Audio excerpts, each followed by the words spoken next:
একজন ভালো চরিত্রের মানুষ আপনাকে ভালোই ভাববে। যার চরিত্র যেমন সে আপনাকে তেমনই ভাববে। একজন ভালো চরিত্রের মানুষ আপনাকে ভালোই ভাববে। আর একজন খারাপ চরিত্রের মানুষ আপনাকে খারাপই ভাববে। যার চরিত্র যেমন তার ভাবনাও তেমন। যার বিচার আদালত করতে পারে না তার বিচার সময় করে দেয়।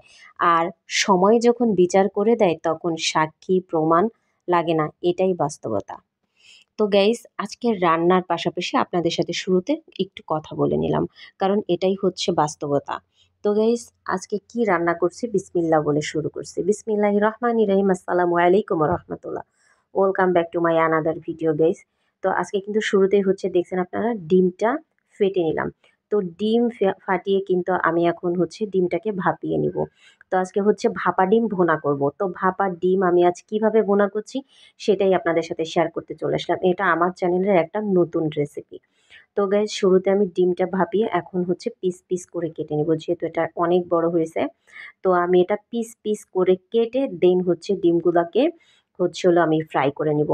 আর গাইজ, আমি শুরুতে যে কথাগুলো বললাম কথাগুলো কেমন হলো অবশ্যই কিন্তু কমেন্ট করে জানাবে। আর আমার এই রান্নার ফুল ভিডিওটা তোমরা লাস্ট পর্যন্ত দেখবে, কেউ স্কিপ করবে না।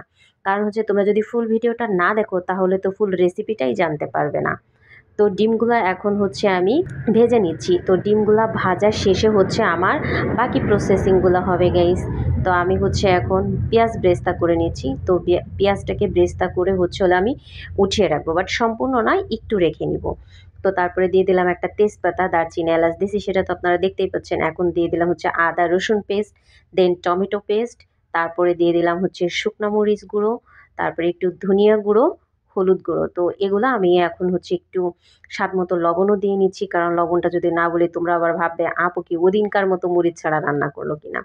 তো এখন দিয়ে দিলাম হচ্ছে হলো সামান্য একটু টক দই। আগে কিন্তু মশলাটাকে একটু কষিয়ে নিছি, তারপরে টক দইটা দিলাম। তোমরা চাইলে কিন্তু টক দইটা পরেও দিতে পারো, বাট এই সঙ্গে দিলে কি হয়, মশলা কষানোটা ভালো হয়, স্মেলটা সুন্দর আসে। আর ওই যে পেঁয়াজ ব্রেস্তা আমি উঠিয়ে রেখেছিলাম সেটা কিন্তু আমি এখন বেটে নিচ্ছি। তো মশলাটা যখন ভালোভাবে কষানো হয়ে গেছে দেন হচ্ছে আমি পেঁয়াজ ব্রেস্তাটা বেটে দিলাম। তো পেঁয়াজ ব্রেস্তার সাথে হচ্ছে হলো আমি তোমাদেরকে মানে দেখাতে ভুল করে ফেলেছি, আমার সাথে বাদামও ছিল। তো কি বাদাম ছিল সেটা তোমাদেরকে আজকে বলবো না, এটা একটা আকর্ষণ রইল।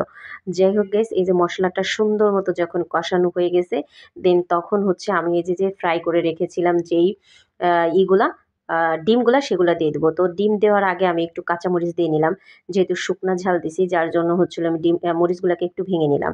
তারপরে দিয়ে দিলাম ফ্রাই করে রাখা ডিম। তো গাইস, মানে আমি বলছি আর আমার জিহ্বায় জল চলে আসছে। তোমরা একবার হলেও ঘরে ট্রাই করবা। মানে এটা যে এত মজা হয়, মানে এটা তুমি পোলাও বলো, সাদা ভাত বলো, সব কিছুর সাথে খাইতে মানে জাস্ট ওয়াও। মানে এটা কিন্তু একটা ডিমের কোরমা কোরমা ফ্লেভার আসছে।